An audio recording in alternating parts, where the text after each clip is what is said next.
আম পাঁপড় বলেন বা আম সত্ত্ব বলেন, দুটোই কিন্তু এক। দেখতেও যেমন হয়েছে, খেতেও তেমন অসাধারণ স্বাদের হয়েছে। আসসালামু আলাইকুম এভরিওয়ান। ফ্রেশ কাঁচা আম গাছ থেকে পেড়ে নেওয়া হয়েছে অনেকগুলি, একদম টাটকা তাজা, ভীষণ লোভনীয়, দেখতে কিন্তু ভালোই লাগছে। আমের কিন্তু বিভিন্ন রকম রেসিপি হয়, আর এই আমগুলি গাছতলাতেই কিন্তু যখন ঝরাচ্ছিল তখন এই পাকা আমগুলি পড়েছিল।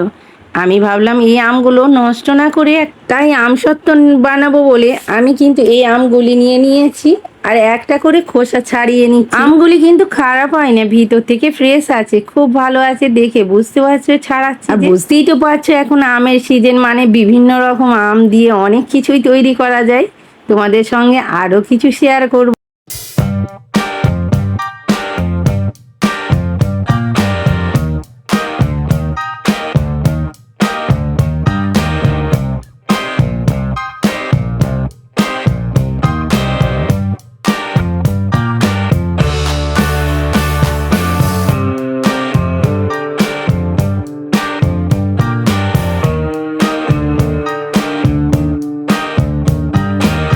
সমস্ত আম কিন্তু পরিষ্কার করে খোসা ছাড়িয়ে নিয়েছি, এবার হাতে করে ম্যাশ করে নিচ্ছি আমি। খুব ভালো করে কিন্তু এর পাল্পগুলো নিয়ে নিতে হবে।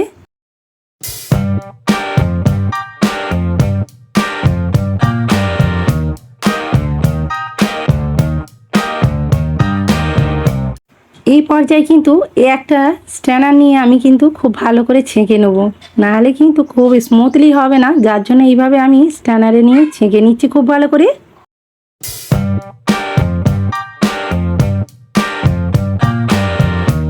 খুব ভালো করে কিন্তু ম্যাশ করে ছেঁকে নিয়েছি আমি, পালগুলো নিয়ে নিয়েছি। এবার গ্যাসের চুলায় বসিয়ে দেবো।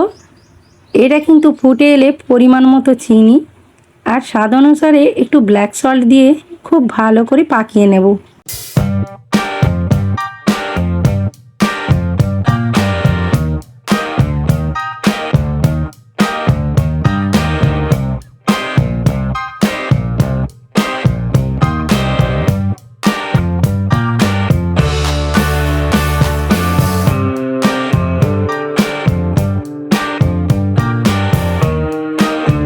ঠিক এই ধরনের তার হয়ে গেছে। আমি কিন্তু এবার এই পর্যায়ে একটা প্লেটে ঘি ব্রাশ করে নিচ্ছি। তারপর আমি কিন্তু এটা ঢেলে ভালো করে সেট করে নেব। এটা খুব পাতলা আমি তৈরি করছি, মোটাও হয়, বাট এটা পাতলা করলে খেতে বেশি ভালো লাগে, যার জন্য আমি খুব ভালো করে থালার মধ্যে ভীষণ ভালো করে সেট করে নেব। তারপর আমি রোদ দেখিয়ে নেব, প্রায় একদিনের মতো রোদ দেখলেই খুব ভালোভাবে কিন্তু এটা আম পাঁপড়টা রেডি হয়ে যাবে। জাস্ট লুকটা দেখো ফ্রেন্ডস, একবার কতটা সুন্দর হয়েছে, দারুণ হয়েছে, কিন্তু খুব ভালো লাগছে, দেখতেই ভালো লাগছে, খেতেও দারুণ হয়েছিল।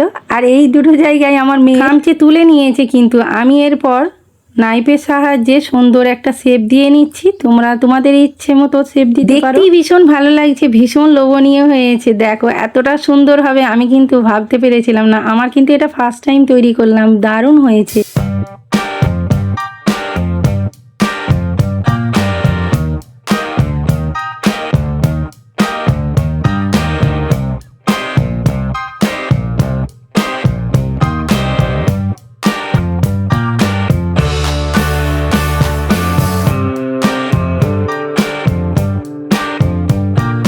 আজকের রেসিপি কেমন লাগলো কমেন্টে জানিও, কিন্তু একবার হলেও বাড়িতে ট্রাই করো।